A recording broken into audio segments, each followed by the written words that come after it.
మరొకసారి ఈ రీతిగా మరి గురుజపల్లో రెండో ఆరాధనలో వర్తమానం చెప్పడం ఇదే మొదటిసారి. నేను బయట సెంటర్స్కి వెళుతూ ఉంటాను, కానీ ఈరోజు నాకు కొంత రెస్ట్ ఇచ్చారు. మరి రెండోసారి కూడా వాక్యం చెప్పడానికి దేవుడు నాకు ఒక అవకాశాన్ని ఇచ్చారు. ఖచ్చితంగా ఈరోజు నన్ను ఇక్కడ నిలవబెట్టాడంటే మీ జీవితంలో దేవుడు ఏదో మార్పు చేయబోతూ ఉన్నాడు. కనుక ఆ మార్పును మీరు అంగీకరించండి. దేవుడు ఖచ్చితంగా మీతో మాట్లాడుతాడు. చాలా కొద్ది నిమిషాలు నేను దేవుని వాక్యాన్ని మీకు తెలియచేస్తాను. బైబిల్ పరిశుద్ధ గ్రంథంలో నుంచి లూకాసు వార్త దేవుని వాక్యాన్ని చదువుదాం. 13వ అధ్యాయం, లూకాసు వార్త 13వ అధ్యాయం. ప్రైజ్ ద లార్డ్, హల్లెలూయా. 6వ వచనం నుండి 9వ వచనం వరకు ధ్యాన భాగంగా చదువుకుందాం. లూకాసు వార్త అందరం కలిసి చదువుదామా? లూకాసు వార్త 13వ అధ్యాయము 6 నుండి 9 వరకు అందరూ కలిసి చదువుదాం. 1 2 3 స్టార్ట్.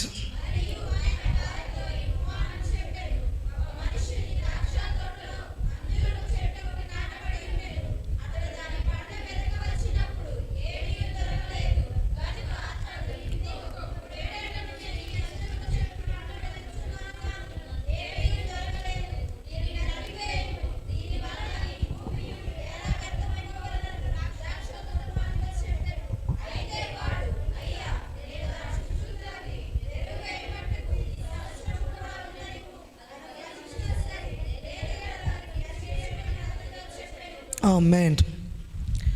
దేవుడు ఉపమాన రీతిలో అనేకమైన విషయాలు చెప్పారు. ఉపమానం లేకుండా ఆయన ఏమీ బోధించలేదు. ఎందుకు ఉపమానం చెప్పాడు అని అంటే ప్రజలు దాన్ని గ్రహించడానికి దేవుడు ఉపమానాన్ని చెప్పాడు.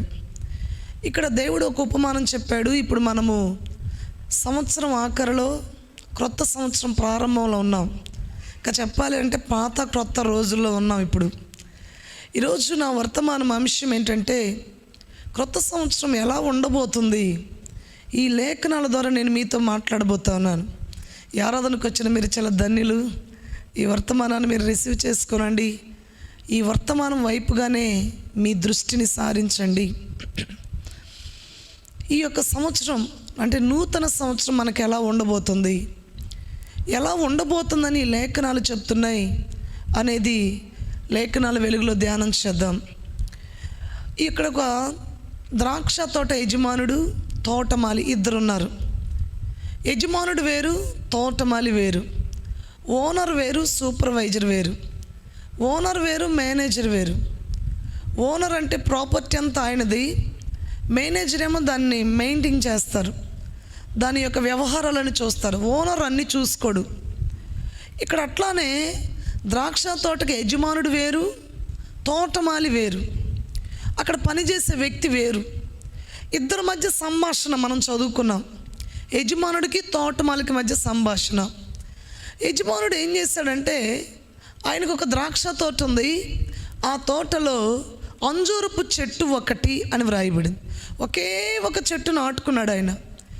ఎందుకు ఆ చెట్టు నాటుకున్నాడు అంటే ఆయన ద్రాక్ష తోట ఉండగా అంజూరపు చెట్టును ఎందుకు నాటుకున్నాడంటే ఆయనకి అంజూరపు కాయలు కావాలనేది అతని యొక్క ఆశ. అంజూరపు చెట్టు కాయలు ఆయన తినాలని, లేకపోతే ఆ ఫలాలు అనుభవించాలని, లేకపోతే ఆ ఫలాలను పండించాలనేది యజమానుడి యొక్క ఆశ. ఈ ఆశ ప్రకారంగానే ఆ చెట్టును ఆయన నాటుకున్నాడు. ఆ వచనం ఒకసారి చూద్దామా? 6వ వచనం, 13వ అధ్యాయం 6వ వచనం.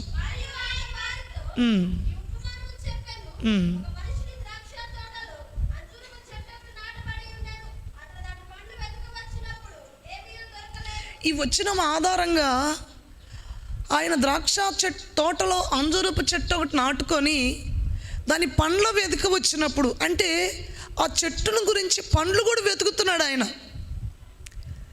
కానీ ఆ చెట్టుకి పండే లేదు, పండు లేని చెట్టు. ఒకవేళ 2021 నిస్సారమైన పరిస్థితుల్లో నువ్వు ఉన్నావు, పండు లేని చెట్టులాగా ఉంటే పండు లేని చెట్టు ఏమైనా ఉపయోగమా? ఈ యొక్క యజమానుడు ఎందుకు నాటుకున్నాడు? పండు కొరకు నాటుకున్నాడు, అలంకరణ కొరకు నాటలేదు. ఒక పండు పొందాలని వెదక వచ్చినప్పుడు వెతుకుతున్నాడంట ఆయన, కానీ పండు దొరకట్లేదు. ఏదో ఆశించి చెట్టు నాటాడు, ఆశించింది దొరకలేదు. ఇది యజమానుడి యొక్క హృదయ వేదన. మనల్ని చూసిన యజమానుడి యొక్క హృదయ వేదన కూడా అదే. ఆశించి బ్రతికిస్తున్నాడు ఆయన. ఏం ఆశించాడో నాకు తెలియదండి, కానీ ఆశించి బ్రతికిస్తున్నాడు, ఆశించి ఆరోగ్యం ఇస్తున్నాడు, ఆశించి పోషిస్తున్నాడు, ఆశించి భద్రపరుస్తున్నాడు. ఏదో మన గురించి ఆయన ఆశిస్తున్నాడు. ఇంకా చెప్పాలంటే చాలా ఎక్స్పెక్టేషన్ మన మీద ఉన్నది ఆయనకి. ఆమేన్. అంటే ఎక్స్పెక్టేషన్ అంటే ఇంకా దాన్ని ఎలా చెప్పుకోవాలి తెలుగులో? ఇంకా చాలా ఊహలు ఉన్నాయి మన మీద ఆయనకి.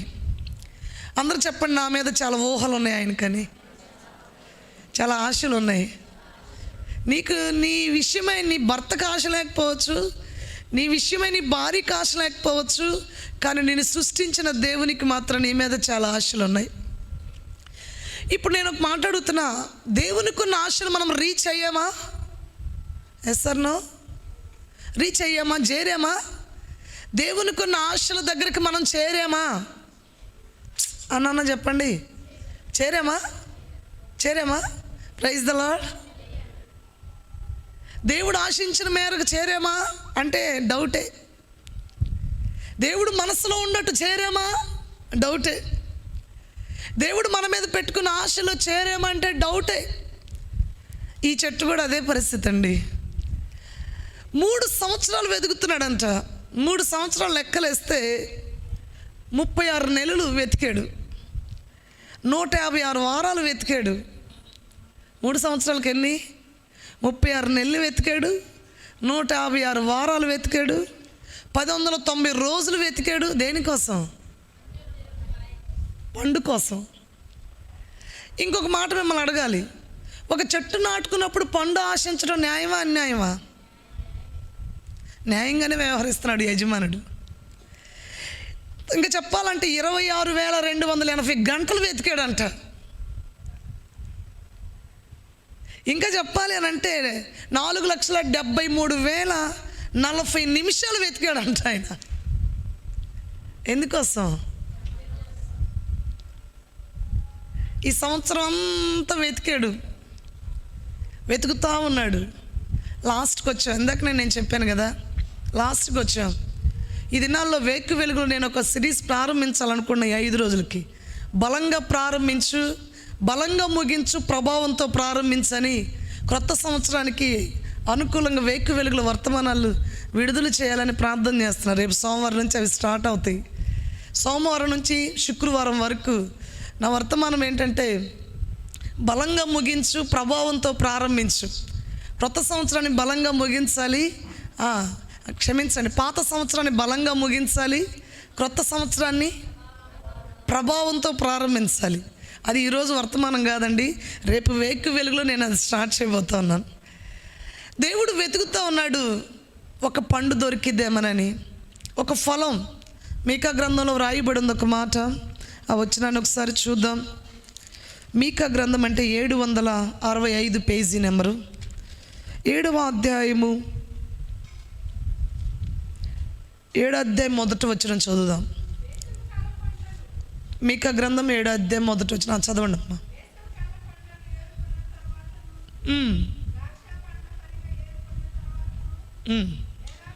ఎలాగుండినో నా స్థితి అలాగే ఉన్నది. ద్రాక్ష పండ్ల గెలొకటియు లేకపోయెను, నా ప్రాణమునకు ఇష్టమైన ఒక క్రొత్త అంజూరపు పండైనను. ఇది ఆయన బాధ. క్రొత్త అంజూరపు పండైనను లేకపోయెను, నా ప్రాణమునకు ఇష్టమైన అంజూరపు పండు లేదే. దేవుని ఆత్మ ఏమని మాట్లాడుతున్నాడంటే, ఇంక ఇదే నా జీవితం, పండు లేకుండా బ్రతకటమే నా జీవితం, నిస్సారంగా బ్రతకటమే నా జీవితం. ఆయన ఎందుకు కోరుకున్నాడో ఆ కోరికను నెరవేర్చకుండా బ్రతకటమే నా జీవితం. ఈరోజు అటువంటి జీవితానికి ముగింపు పలికే రోజు ఈ ఆదివారం. హల్లెలూయా. ఈరోజు నుంచి మీ జీవితం మీద మీరు ఒక పేరు రాసుకోవాలి, నిస్సారంగా ఇంకా నేను బ్రతకబోవటం లేదు అని. పండు లేకుండా నేను ఇంకా బ్రతకబోవటం లేదు. ఆయన ప్రాణమునకు ఇష్టమైన ఒక అంజూరపు పండుతో నేను బ్రతకబోతున్నాను. ఆమె నన్ను మనసులో చెప్పుకున్నారా? Praise the lord. అందరూ చెప్పండి, ఒక క్రొత్త అంజూరపు పండుతో నేను బ్రతకబోతున్నాను. హల్లెలూయా. అది దేవునికి ఇష్టమైనది. దేవుడు అందుకే నాటుకున్నాడు. ఆయన ఆ యజమానుడు అందుకే నాటుకున్నాడు. కానీ ఆ యజమానుడు బాధ ఏంటంటే నేల సారం అంతా తీసుకుంటుంది, పండు పండట్లేదు. బాగా బాధేసిందండి. బాధేసి అన్నాడు, మనం చదువుకున్న వచనంలో రాయబడి ఉంది కదా, లూకాసు వార్త 13వ వచనంలో 7వ వచనం చదువుదాం. 13వ అధ్యాయం 7వ వచనం.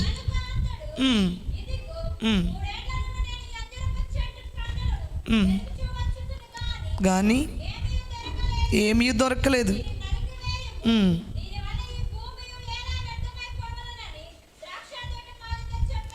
యజమానుడి యొక్క వెర్షన్ ఇదండి. నేను నాటుకున్నాను, 3 సంవత్సరాలు వెతికాను, ఒక్క పండు కూడా దొరకలేదు. అందుకని ఈ భూమి ఎందుకు వ్యర్థమైపోవాలి, ఈ భూమిలో మరొక చెట్టేస్తే అది బ్రతికిద్ది కదా, అందుకే దీన్ని నరికించేసే అన్నాడు. కానీ వెంటనే తోటమాలి ఒక మాట అన్నాడండి. ఈరోజు తోటమాలి అన్న మాట దేవుడు మనతో మాట్లాడుతూ ఉన్నాడు. ఈరోజు నా వర్తమానం అంతరంగంలో ఉన్న ఒక అంశం, వర్తమానం అంతరంగంలో ఉన్న ఒక అంశం ఏంటంటే తోటమాలి మాట్లాడిన మాట. అదేంటంటే ఈ సంవత్సరము కూడా ఉండనిమ్ము. Praise the lord. మనం ఇందాక చెప్పుకున్నాం కదా, ఈ సంవత్సరం ఏమి జరగబోతుంది అని. అంటే క్రొత్త సంవత్సరం గురించి నేను మాట్లాడుతున్నానండి. రాబోయే క్రొత్త సంవత్సరంలో ఏం జరగబోతుందంటే తోటమాలి అన్న మాట ఉండే, ఈ సంవత్సరం కూడా ఉండనిమ్ము. ఈ సంవత్సరం కూడా ఉండని. మీరు అనొచ్చు, ఈ సంవత్సరం కూడా ఉండదేగా, పండు లేకుండా నిస్సారంగా బ్రతకటమేనా? No no no no no no. 2 ప్రాముఖ్యమైన విషయాలు ఇక్కడ రాయబడి ఉన్నాయి. వాటిని చెప్పిన వర్తమానాన్ని ముగిస్తాను. ఈ సంవత్సరం కూడా ఉండనిమ్మంటే, ఇప్పుడు ఉదాహరణకు అందరూ వెళ్తున్నారు అనుకోండి, ఏదైనా ఫంక్షన్ జరుగుతుంది, అందరూ వెళ్తున్నారు అనుకోండి, కాదు కాదు నువ్వు ఉండు అంటారు. ఎందుకు ఉండమంటున్నారు చెప్పాలి. అందరూ వెళ్తానే ఉంటారు, కానీ నువ్వు ఉండు అంటారు. నువ్వు ఉండన్నారంటే ఏదో ఒక బహుమతి ఇవ్వడానికో, లేకపోతే ఏదో ఒక మాట చెప్పడానికో, లేకపోతే ఏదైనా ఒక డబ్బులు ఇవ్వడానికో ఉండండి అంటారు. అంటే ఈ సంవత్సరం కూడా ఉండనిమ్మంటే గత సంవత్సరంలో ఉన్న నిస్సారతలో బ్రతకడానికి కాదు ఉండనిమ్మంటుంది. హల్లెలూయా. గత సంవత్సరం యొక్క నిస్సారత మరలా నీలో చూడాలని కాదు. గత సంవత్సరంలో దిగజారిపోయినా, గత సంవత్సరం అని ఇంకా 5 రోజులు ఉందక్క, గత సంవత్సరం అని మాట్లాడుతున్నారని ఒకవేళ మీరంటే మీకు అర్థం అవడానికి నేను మాట్లాడుతున్నాను. 2021లో ఉన్న నిస్సారత 2022లో కూడా కంటిన్యూషన్ అవ్వాలని దేవుడు ఉండండి అని అంటలేదు. ఏదో మార్పు చేయటానికి తోటమాలి అంటున్నాడు, ఈ సంవత్సరం కూడా ఉండనిమ్ము. కొత్త సంవత్సరం ఎలా ఉండబోతుందంటే తోటమాలి అనుకున్న విధంగా ఏదో మార్పు చేయడానికి దేవుడు నూతన సంవత్సరాన్ని నీకు ఇవ్వబోతా ఉన్నాడు. నమ్మిన వారందరూ స్తోత్రం చెప్పండి. ఒక నూతనమైన మార్పునివ్వడానికి దేవుడు నీకు 2022 ఇవ్వబోతా ఉన్నాడు. ఈ దృష్టినే మనం చూడాలి. మీకు ఒక విషయం చెప్తున్నాం. ఒక బైక్ కొనాలనుకున్నాం అనుకోండి, బైక్ పేరు పల్సర్ అనుకోండి, ఆ కలరు అవన్నీ మనం అనుకుంటాం మనసులో. మనం అనుకుంటుంటే మనం బస్సులో వెళుతున్నాం అనుకోండి, అక్కడ ఒక బోర్డు ఉంటుంది. ఏంటి? మీరు అనుకున్న బైక్ పేరు, ఆ కలరు, దాని యొక్క సమాచారం అంతా ఆ యొక్క బోర్డు మీద ఉంటుంది. మనం ఫ్లెక్సీలు వేస్తూ ఉంటారు కదా, ఆ ఫ్లెక్సీలో ఉంటుంది. నువ్వు బస్సులో వెళితే వెంటనే నీ దృష్టి దాని మీద పడుతుంది అనమాట. అరే, ఆ దృష్టి పడినప్పుడు అరే నేను అనుకున్న బైక్ ఇక్కడ ఉందే, దాని ఆ డీటెయిల్స్ ఇక్కడ ఉన్నాయి అని ఆలోచన చేస్తా. ఇప్పుడు నేను చెప్తున్నా, ఆ ఫ్లెక్సీ నువ్వు చూసినప్పుడు అక్కడికి వచ్చిందా, అంతకు ముందే ఉందా? మరి నీ దృష్టి ఎందుకు పడలేదు? నీ మనసులో ఆ బైక్ కొనాలని లేదు కాబట్టి నువ్వు సంవత్సరాల నుంచి ఆ దారిని వెళుతున్నా ఆ ఫ్లెక్సీ చూడలా. ఎప్పుడైతే నువ్వు బైక్ కొనాలని నీ మనసులో అనుకున్నావో ఆ ఫ్లెక్సీ నీ కంట్లో పడింది. అరే ఈ ఫ్లెక్సీ ఎప్పుడు ఉందంటే 10 సంవత్సరాలు అయింది బాబు ఆ ఫ్లెక్సీ అక్కడ ఉండి. మరి ఏంది నాకు ఎప్పుడు కనపడలేదంటే నువ్వు ఎప్పుడు అనుకోలేదుగా బైక్ గురించి, అందుకని అది నీకు కనపడలా. అర్థమైందా? ఈ మాట అర్థమైందా? అట్లానే క్రొత్త సంవత్సరంలో మార్పు చేయడానికి దేవుడు నాకు ఇవ్వబోతున్నాడని కనుక నీ మనసులో నువ్వు థింక్ చేస్తే, నీ మనసులో కనుక నువ్వు ఆలోచన చేస్తే నీ పరిస్థితులన్నిటి నువ్వు అలానే చూస్తావు. ఆ ఉదాహరణ అర్థం అవడానికి నేను ఇది చెప్పాను అన్నమాట. నువ్వు ఏమి ఆలోచన చేయకుండా ఆ పరిస్థితులను అట్లా చూడలేవు. ఆ ఫ్లెక్స్ అక్కడే ఉంటుంది, కానీ ఆ రోజే క్రొత్తగా చూస్తావు నువ్వు. ఆ ఎప్పటి నుంచో ఉంది, కానీ నీ మనసులో అది ఆలోచన చేసావు బైక్ గురించి. అట్లానే ఈ రోజు నుంచి మీ మనసులో ఈ విత్తనాన్ని నాటుకోండి. ఏమి విత్తనమో తెలుసా? దేవుడు 2022 ఇంకెన్ని బాధలు పడటానికి ఇస్తున్నాడు అనబాకండి. ఇంకెన్ని కష్టాలు పడాలో, ఎన్ని ఒమిక్రాన్లు ఎదుర్కోవాలి. అవునా? ఎదుర్కోవడానికి దేవుడు ఇస్తుంది. అట్లా అనుకోవద్దు, అట్లా కాదు. ఈరోజు పూర్తిగా అటువంటి ఆలోచనలు పెరికి వేయబడునుగాక. ఎటువంటి ఆలోచనలతో మీ మైండ్ నింపుకోవాలంటే ఏదో ఒక ఆశీర్వాదకరమైన మార్పు చేయడానికే దేవుడు 2022 నాకు ఇవ్వబోతున్నాడు. మీ ప్రక్కన వాళ్ళకి చెప్పండి ఆ మాట. 2022 నీలో ఏదో మార్పు చేయడానికి ఇవ్వబోతున్నాడు. మాట్లాడండి, తప్పులేదు. Praise the lord. ఇంక ఇప్పుడు మీ మనసులో దీన్ని సెట్ చేసుకోవాలి, ఈ విత్తనాన్ని సెట్ చేసుకోవాలి. ఇప్పుడు ఈ విత్తనాన్ని సెట్ చేసుకుంటే ఇక నీ ఆలోచనలు కూడా అట్లానే మారుతాయి. మీరు ఏది చూస్తారో ఏది ఆలోచన చేస్తారో దాన్నే చూస్తారు. ఇట్లా ఆలోచన చేయాలి. ఈ తోటమాలి ఈ సంవత్సరం కూడా ఉండనిమ్మయ్యా అని అడిగి ఏమన్నాడంటే, ఈ సంవత్సరం కూడా ఉండనిమ్ము, నేనేం చేస్తానంటే దాని చుట్టూ నేను త్రవ్వుతాను, దాని చుట్టూ నేను త్రవ్వి ఎరువేసి దానికి కావలసిన సపర్యలు చేస్తాను, ఫలించటానికి ఏర్పాట్లు నేను చేస్తాను. ఈ నూతన సంవత్సరం ఏం జరగబోతుందంటే ఫలించటానికి దేవుడు ఏర్పాట్లు చేయబోతామన్నాడు.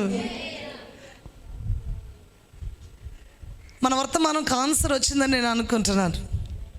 హల్లెలూయా, హల్లెలూయా. 2022 ఫలించటానికి ఏర్పాట్లు జరుగుతున్నాయి. ఫలించటానికి ఏర్పాట్లు ఏంది? నరికించేయి అంటున్నాడు ఆయన, కుదరదు అంటున్నాడు. తోటమాల అంటున్నాడు, ఫలించటానికి నేను ఏర్పాటు చేస్తాను. ఎలా ఏర్పాటు చేస్తావు? అక్కడ రాయబడి ఉంది కదా, నేను దాని చుట్టూ త్రవ్వుతాను, ఎరువై మట్టుకు ఈ సంవత్సరం కూడా ఉండనిమ్ము. చాలండి, నేను దాని చుట్టూ త్రవ్వుతాను అన్నాడు అన్నమాట. ఒక రైతు అంట తాను చనిపోయే స్థితిలో ఉన్నప్పుడు తన 3 పిల్లలను పిలిచి ఒక మాట చెప్పాడంట. ఏమనంటే, అయ్యా నేను చనిపోతున్నాను, మీకు పొలం మాత్రమే నేను సిద్ధపరచగలిగాను. ఆ పొలంలో పంటలు పండించుకోండి, పొలంలో మంచిగా జీవించండి, వచ్చిన పంటతో మీరు అభివృద్ధి చెందండి, సంపాదన సంపాదించుకోండి, ఆ పొలములో ఉన్న ఆ ధాన్యాన్ని పండించి గొప్పవాళ్ళు అవ్వండి. కానీ మీకు ఒక రహస్యం చెబుతున్నా, ఎవరికి చెప్పబాకండి అని ఆ తండ్రి కుమారులకు చెప్పాడంట. ఏంటి ఆ రహస్యం అంటే, 18 అంగుళాలు లోపున నేను కొంత ధనాన్ని దాచిపెట్టాను, కొంత విలువైన సంపద దాచిపెట్టాను, దాన్ని త్రవ్వి మీరు తీసుకొని మీరు వాడుకోండి అని చెప్పాడంట. భూమికి 18 అంగుళాలంటే ఎంత లోతు అంటారు? అడుగున్నర లోతు. ఇక వాళ్ళు చేసిన పని ఏంటంటే, వాళ్ళు 18 అడుగుల లోతులో 18 అడుగుల లోతులో నేను ఆ ద్రవ్యాన్ని పెట్టాను, సంపదను పెట్టాను, మీరు త్రవ్వుకోండి అని చెప్పాడంట. త్రవ్వుకోండి అని చెప్తే వీళ్ళు త్రవ్వడం ప్రారంభించారంట. వీళ్ళు త్రవ్వేసరికి పంటల టైం వచ్చిందంట. పంటల టైం వచ్చేసి వాళ్ళు ఏం చేశారంటే, ఇప్పుడు పంటల టైం వచ్చింది కదా, సగం త్రవ్యాము ఆపేసాము, మళ్ళా పంటలు వేసి అయిపోయినాక మళ్ళీ త్రవ్వుదాంలే అని మళ్ళీ పూర్తి చేసి మళ్ళీ పంట వేసారంట. పంటలన్నీ అయిపోయింది. ఆ భూమి ఖాళీగా ఉన్న టైంలో మళ్ళీ త్రవ్వడం ప్రారంభించారంట. ఈ మళ్ళా త్రవ్వేలేక మళ్ళీ పంటల టైం వచ్చిందంట. మళ్ళీ పంటల టైం వచ్చేలేక మళ్ళీ ఆపేసి మళ్ళీ పంటలు వేయటం ప్రారంభించారంట. అట్లా 3 సార్లు చేశారు. ఈ 3 సార్లు జరిగింది ఏంటంటే మిగతా పొలాల కంటే వీళ్ళు త్రవ్వుతూ ఉండటం ద్వారా ఏం జరిగిందంటే, లోపలున్న ఎరువంతా, లోపలున్న సారమంతా బయటకు వచ్చి అందరూ పొలాల కంటే వీళ్ళ పొలాలే బాగా పండుతున్నాయి అంట. ఆ తండ్రి అడుగునేమి దాచిపెట్లా, త్రవ్వడానికి వీలుగా వాళ్ళకి ఆ పని చెప్పాడంట. హల్లెలూయా. లేకపోతే వీళ్ళు త్రవ్వరు కదా. ఇప్పుడు నేలను దున్నేది ఎందుకంటే, అడుగును మట్టి పైకేయటం ద్వారా నేల సారవంతంగా మారిపోయింది. ఇప్పుడు ఈ యజమానుడు ఏమంటారు, ఈ తోటమాల ఏమంటున్నాడు, నేను త్రవ్వుతానయ్యా, దాని సారం దానికి అందిస్తాను అంటున్నాడు. ఆమేన్, ప్రైజ్ ద లార్డ్, హల్లెలూయా. నేను చెప్తున్నాను, ఇష్టమైన అంజూరపు పండు ఫలించడానికి నూతన సంవత్సరములో నీ సారాన్ని నీకు అందించబోతున్నాడు దేవుడు. దాన్ని విశ్వసించండి మీ అంతరంగంలో. నా సారాన్ని దేవుడు నాకు అందించబోతున్నాడు. త్రవ్వటము ద్వారా ఆ పంటకు తగిన సారం అందించబడుతుందన్నమాట. తగిన సారం అందించబడి అందరూ పొలాల కంటే వీరి పంటలే బాగా పండిని. ద్రాక్ష తోటమాలి దాని బాధ్యత తీసుకున్నాడు. ఏమని చెప్తున్నాడంటే, నేను త్రవ్వుతానయ్యా, నేను త్రవ్వుతాను. ఎంత అద్భుతమైన విషయం. దేవుడు ఈరోజు నేను మిమ్మల్ని బ్లెస్ చేయమని చెప్పిన మాట నన్ను, అదేంటంటే మీ సారాన్ని ఫలించటానికి దేవుడు మీకు అందించునుగాక. 2022 అందుకే నీకు ఖచ్చితంగా టెస్ట్ మనతో మీరు నిలబడబోతున్నారని నా అంతరంగంలో దేవుడు అర్థం చేస్తా ఉన్నాడు. సాక్ష్యంతో నిలబడుదురుగాక. హల్లెలూయా. విశ్వసించండి. అందుకే ఒక భక్తుడు చెప్పాడు, దేవుడిని అంటే ఆయన మాటతో నమ్మాలంట. దేవుణ్ణి విచిత్రంగా ఉందా? దేవుణ్ణి నమ్ముతాం, ఆయన మాటతో నమ్మాలి. దేవుణ్ణి మాటతో నమ్మటమే అది విశ్వాస యొక్క ఉన్నత దశ అంటది. దేవుణ్ణి ఆయన మాటతో నమ్మటం. కొంతమంది దేవుణ్ణి నమ్ముతారు, నీకు ఇచ్చిన మాటతో నువ్వు ఆయన నమ్మాలి. ఏది నమ్ముతావో అది కార్యం దాల్చిద్ది అనమాట. Praise the lord. నేను త్రవ్వుతాను, ఖచ్చితంగా ఫలించడానికి నేను చూస్తానయ్యా అని చెప్పాడు. రెండోది ఏమన్నాడంటే, ఎరువు వేయి మట్టుకు ఈ సంవత్సరం కూడా ఉండనేమో. ఎరువు వేయడానికి ఒకవేళ ఆ చెట్టు ఫలించడానికి భూమి అంతగా సహకరించకపోతే ఎక్స్ట్రా పవర్ ఎరువు, అంతేనా? ఎక్స్ట్రా పవర్ అనమాట. ఇప్పుడు గులాబీ మొక్కలు పూల కుండీలో వేసుకున్నప్పుడు దానికి ఎరువు వేస్తూ ఉంటారు. ఏంటి? ఉల్లిపాయ ముక్కలని, ఉల్లిపాయ పైన ఉంటాయి కదా తోలు, ఉల్లిపాయ తోళ్ళని, కోడిగుడ్లని పడుతున్నాను. ఈ గత సంవత్సరం 2021 నిస్సారమైన పరిస్థితులన్నింటినీ 2022లో మీరు అధిగమించబోతా ఉన్నారు. హల్లెలూయా, హల్లెలూయా. ఖచ్చితంగా ఈ విషయాన్ని మనం విశ్వసించాలి. దేవుడు అందుకే ఒక మాట చెప్పాడు. ఒక భక్తుడు ఏమని చెప్పాడంటే, ఈ ఎరువు వేయడం, ఈ యొక్క త్రవ్వడం, ఇదంతా సిలువలో యేసుక్రీస్తు ప్రభువారు మన కొరకు జరిగించేశాడంట. సిలువలో యేసుక్రీస్తు ప్రభువారు ఆయన త్రవ్వబడ్డాడా లేదా? ఆయన ఆ యొక్క బల్లెముతోటి వాటితోటి ఆయన త్రవ్వబడ్డాడు, మాంసపు ముద్దగా మార్చబడ్డాడు. ఒక మాట చెప్తున్నాను, నువ్వు ఫలించడానికి ఆల్రెడీ సిలువలో ఏర్పాట్లు అయిపోయినాయి. Praise the lord. ఈరోజు నువ్వు చేయవలసిన రెండు పనులు ఏంటంటే, నీ కొరకు ఏర్పాటు చేయబడిన దాన్ని విశ్వసించటమే. I believe in the name of Jesus. నేను విశ్వసిస్తున్నాను, నేను ఫలించటానికి ఏర్పాట్లు రెడీ అయిపోయినాయి. మామూలుగా పేపర్స్లో వేస్తారు కదా, క్రొత్త సంవత్సరం ఏర్పాట్లు రెడీ అయిపోయినాయి, దేశమంతా హ్యాపీ న్యూ ఇయర్ వేడుకలకు సిద్ధమవుతుంది, హ్యాపీ న్యూ ఇయర్ వేడుకలు చేసుకోబోతుంది, దేశమంతా సిద్ధమవుతుంది. ఇప్పుడు మీ జీవితం గురించి మీరు మాట్లాడుకోవాలి. నేను ఫలించడానికి ఏర్పాట్లన్నీ సిద్ధమైపోయినాయి మాట్లాడతారా? ఇది ఇంతేగాక అంటారా? నేను చెబుతున్నా, అంతేగాక అన్నారంటే అవిశ్వాసి గాక విశ్వాసివై ఉండమన్నట్టు. విశ్వాసివై ఉండాలి, విశ్వసించాలి. మన నిరాశ మనకున్న ఆశలను అణిచివేస్తుంది. మన నిరాశ మన ఆశలను అణిచివేస్తుంది. మనం ఆశ కలిగించే విత్తనాలు నాటుకోవాలిగా. నిరాశ విత్తనాలు, నాసి రకం విత్తనాలు నాటం, మేలు రకమైన విత్తనాలు పొలంలో ఎట్లా నాటుతామో హృదయం అనే భూమిలో కూడా ఆశలు కలుగు చేసే విత్తనాలే నాటుకోవాలి. నేను ఉదయకాలం ఆరాధనకు వచ్చిన వాళ్ళు చెప్పా, నాకు ఏదైనా రోగం వస్తే నేను ఏం ఆలోచన చేస్తానంటే, రోగం కంటే నేను పెద్దదాన్ని అని ఆలోచన చేస్తా. అప్పుడు రోగం ఎవరు? చిన్నది. అట్ట నేను కొన్ని రోగాలు జయించాను అనమాట. లేకపోతే అన్ని రోగాలు జయించడం వల్ల కాదు, అసలు చాలా కష్టమైపోయింది అనమాట. ఎందుకు వస్తాయో తెలియదు. అప్పటికప్పటికే సడన్గా భూగోళంలో మార్పులు వచ్చినట్టు దేహంలో కూడా మార్పులు వస్తూ ఉంటాయి అనమాట. సడన్గా మార్పులు వస్తాయి. ఆ సడన్గా వచ్చే మార్పులు ఏ డాక్టర్ కూడా ఒక్కోసారి గుర్తుపట్టలేడు. ఆ మనసే గుర్తుపట్టగలదు.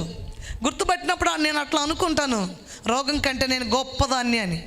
బైబిల్లో ఒక మాట ఉంది కదా, ఫిలిస్తీని కంటే దావీదు బలాఢ్యుడై అని ఉందన్నమాట. ఫిలిస్తీన్ కంటే దావీదు బలాఢ్యుడై గొల్యాతును కొట్టి చంపాడు. గొల్యాతు కంటే దావీదు బలాఢ్యుడయ్యాడు. అట్లానే మన రోగం కంటే మనం గొప్పవాళ్ళం. మనం నిరాశను అధిగమించగలం. ఆమెన్. కనుక నిరాశ విత్తనాలు నాటుకొని ఎప్పుడు నిరాశగా బ్రతకొద్దు. నేను చాలాసార్లు వేకు వెలుగులో చెప్పా, నవ్వటానికి ముఖంలో 16 కండరాలు పనిచేస్తే ముఖం మార్చుకోవడానికి 36 కండరాలు పనిచేస్తాయి. అంటే ముఖం మార్చుకుంటేనే ముఖం ఎక్కువ అలిసిపోయిద్ది, అన్నం కూడా తగ్గిపోయింది ముఖం మార్చుకుంటే. ఏ స్కిన్ ఏందంటారు చూడు, ఏంటిది అది, ఏందో రాస్తారు కదండి ముఖానికి, స్కిన్ లైట్. అది ఆ స్కిన్ లైట్ రాసినా ముఖంలో కళ ఉండదు.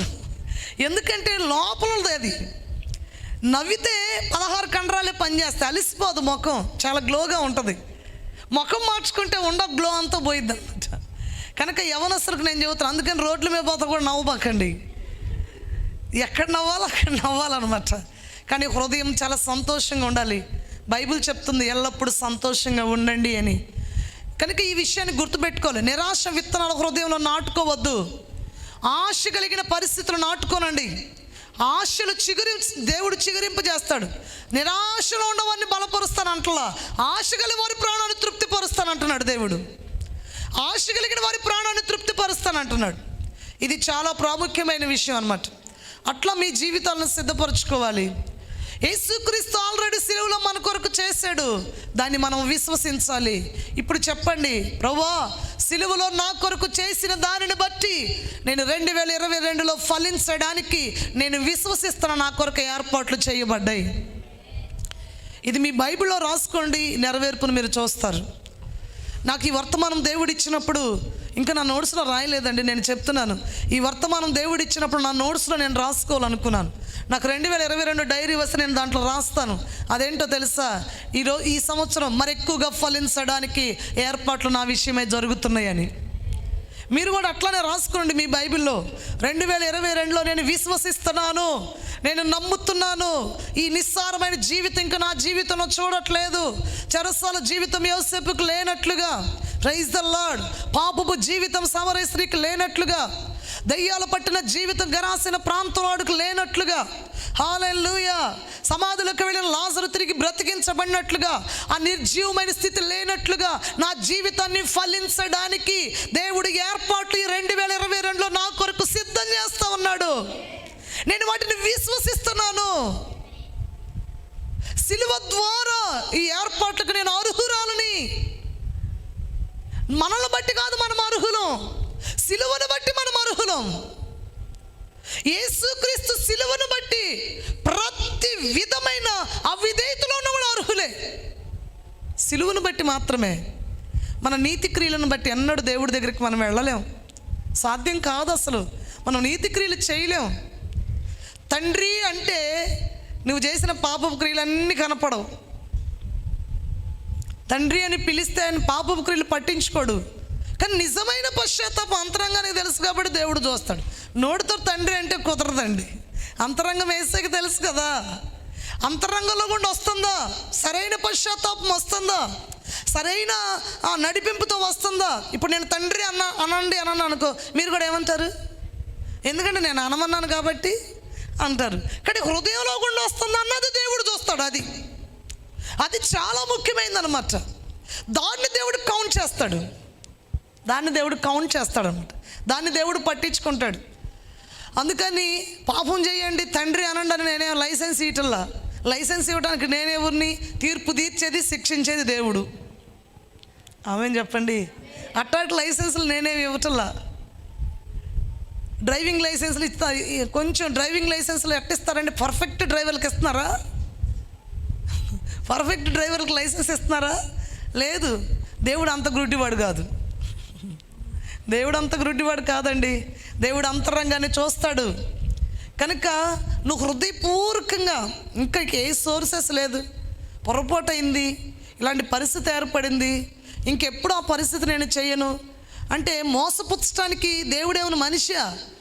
చూసావు ఎట్ట మోసపోయారు, ఇంకెప్పుడు చేయనని సరిగ్గా మోసపోయారు అంటాను. దేవుడు మనిషా? దేవుడు మనిషి కాదు, ఆయన మోసపోడు. గలతీయులకు రాసిన పత్రికలో రాయబడింది, మోసపోకుడి, దేవుడు వెక్కిరింపబడడు.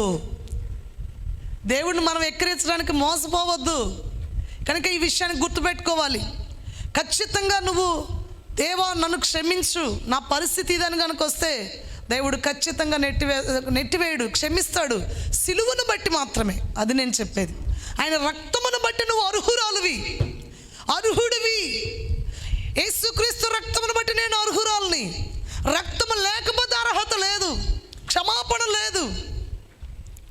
కనుక సిలువను బట్టి మనకు ఏర్పాట్లు జరుగుతున్నాయి.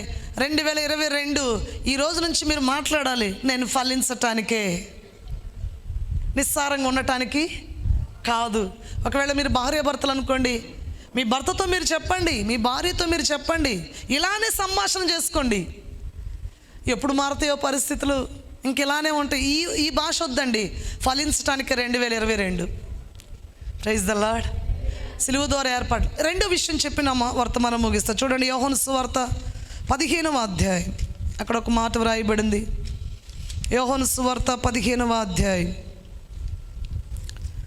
4వ వచనాన్ని చదువుదాం. నా యందు నిలిచియుండుడి, మీ యందు నేను నిలిచియుందును. తీగ ద్రాక్షవల్లో నిలిచియుంటేనే కానీ తనంతట తాను ఎలాగూ ఫలింపదో, అలాగే నా యందు నిలిచియుంటేనే కానీ మీరు ఫలింపరు. ఫలించాలంటే రెండవ పని ఏంటంటే నా యందు నిలిచి ఉండండి. నా యందు నిలిచి ఉండండి. మీ జ్ఞానం మీద మీరు నిలిచి ఉండొద్దు. హలో, వింటున్నారా? మీ జ్ఞానం మీద మీరు నిలిచి ఉండొద్దు, మీ తెలివితేటల మీద మీరు నిలిచి ఉండొద్దు. నా మాటలు యందు నిలిచి ఉండండి. అందుకింద చెప్పాను, దేవుణ్ణి ఆయన మాటతో విశ్వసించాలి.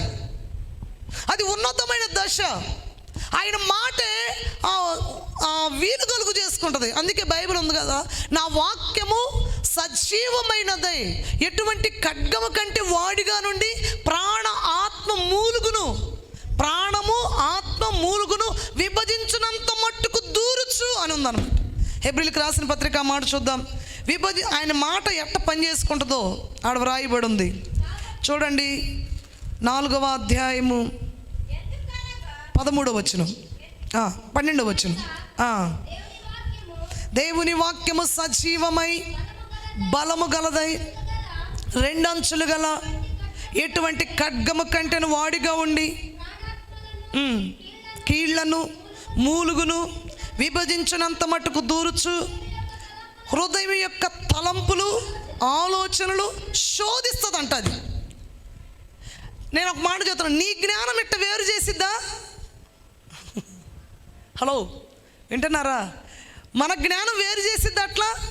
కానీ దేవుని వాక్యం యొక్క శక్తి అంట సజీవమైనది, బలము గలది, 2 అంచులు గల ఎటువంటి ఖడ్గము కంటే వాడిగా ఉంటుందంట. మన జ్ఞానానికి షార్ప్ తగ్గిపోతుంది, కానీ దేవుని వాక్కుకి షార్ప్ తగ్గదు.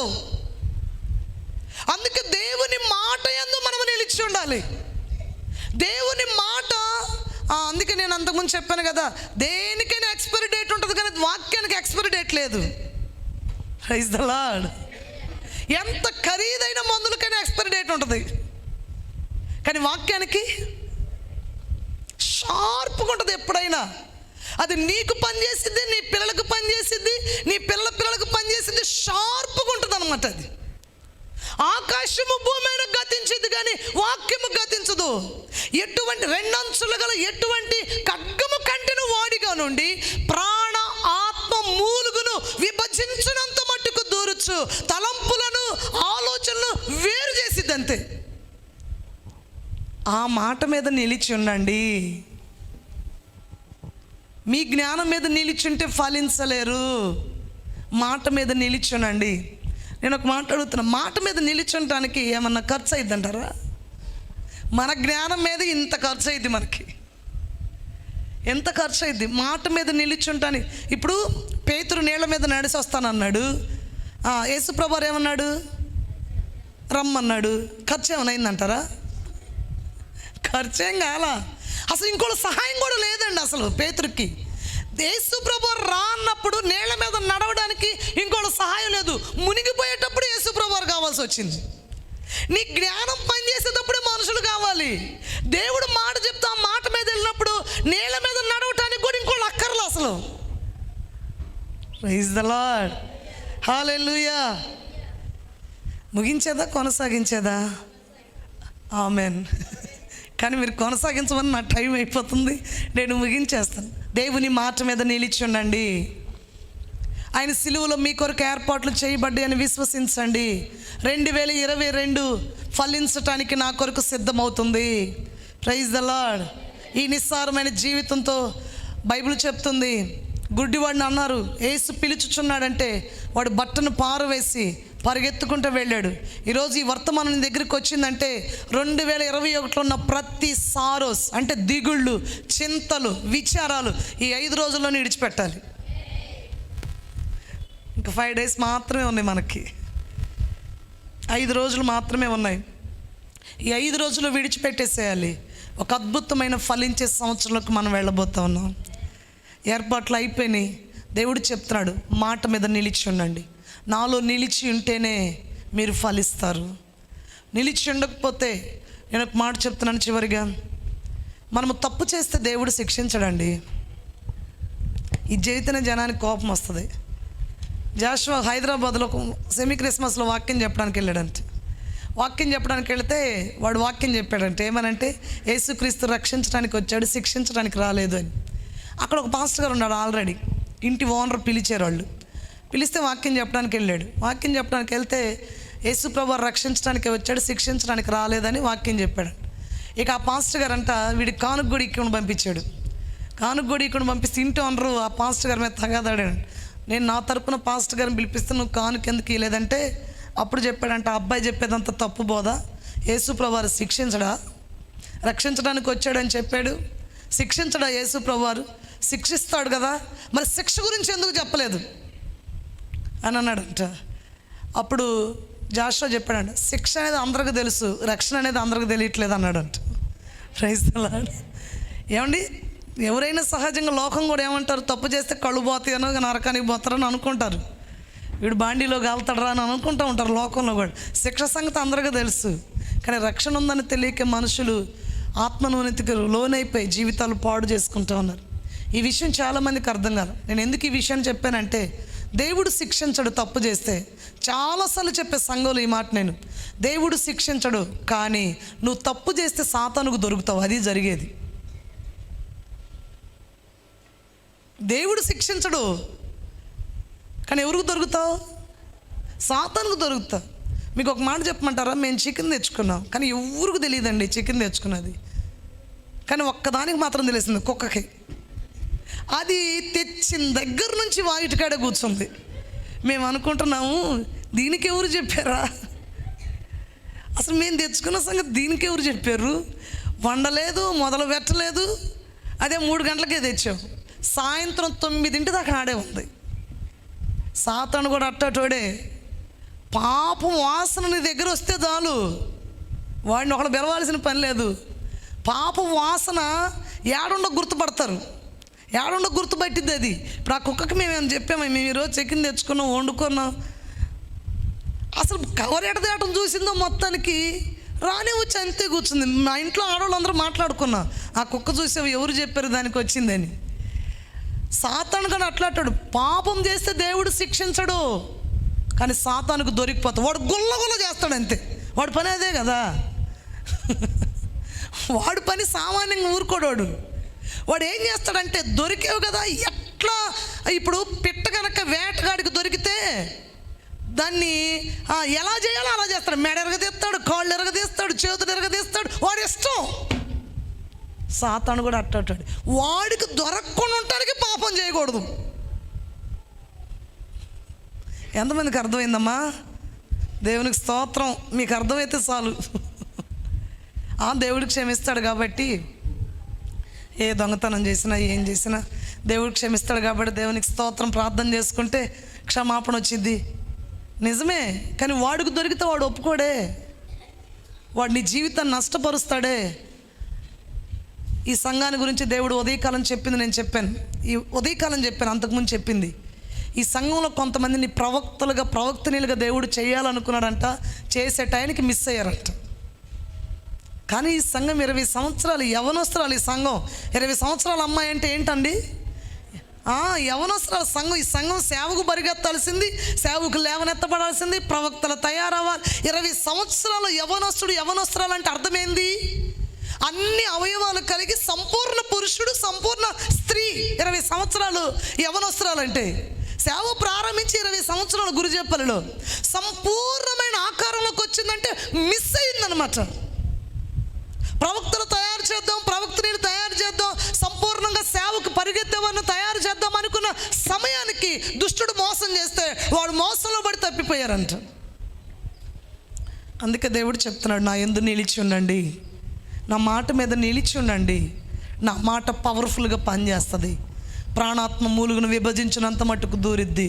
నువ్వు మాట మీద నిలుచుంటే మాటే సదుపాయం కలుగు చేస్తుంది. చాలాసార్లు ఈ మాట చెప్పాను, మాటే సదుపాయం కలుగు చేస్తుంది. నువ్వు సదుపాయం, నేను మౌనంగా ఉంటే ఈ పరిస్థితులు ఎట్ట మారుతాయి? నువ్వు మౌనంగానే ఉండు, మాటకు లోపడ్డావుగా, ఆ మాట ఆడకపోయి మాట్లాడి దొడతోటి, ఆ మాట నీకు రూట్ ఏర్పరిచేది వెళ్ళటానికి, ఆ మాట అధికారులు నీ దగ్గరికి తీసుకొని వచ్చింది. ఆ మ్యాన్ ఆ మాట సదుపాయం చేసుకుంటుంది. నీ గురించి చెప్పిన మాట, నేను నిన్ను ఫలింపజేస్తానని చెప్పిన మాటే, ఆ మాట మీద నువ్వు నిలిచున్నావంటే ఆ మాట నువ్వు ఫలించడానికి అన్ని ఏర్పాట్లు చేసి నిన్ను అక్కడ తీసుకొచ్చి నిలబెట్టిద్ది అనమాట. గట్టిగా చప్పట్లు కొట్టి దేవుని నామాన్ని మహింపరుద్దాం. హల్లెలూయా.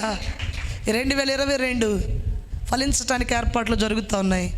ఫలించడానికి సిలువే ఆ ఏర్పాట్లు సిద్ధపరచగలదు. ఆ సిలువను విశ్వసించండి, ఆ మాట మీద నిలిచి ఉండండి.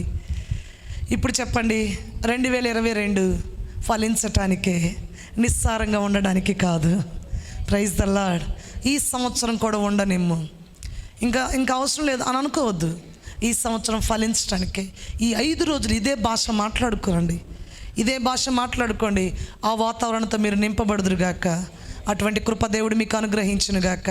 మోకరించండి, ప్రార్థన చేసుకుందాం. మోషే బ్రదర్ ప్రార్థన చేస్తారు. అందరూ కళ్ళు మూసుకొని ప్రార్థన చేద్దాం. దేవుడు ఈరోజు ఒక అద్భుతమైన సందేశంతో మిమ్మల్ని కలుసుకున్నాడు. 2022 ఫలించడానికే.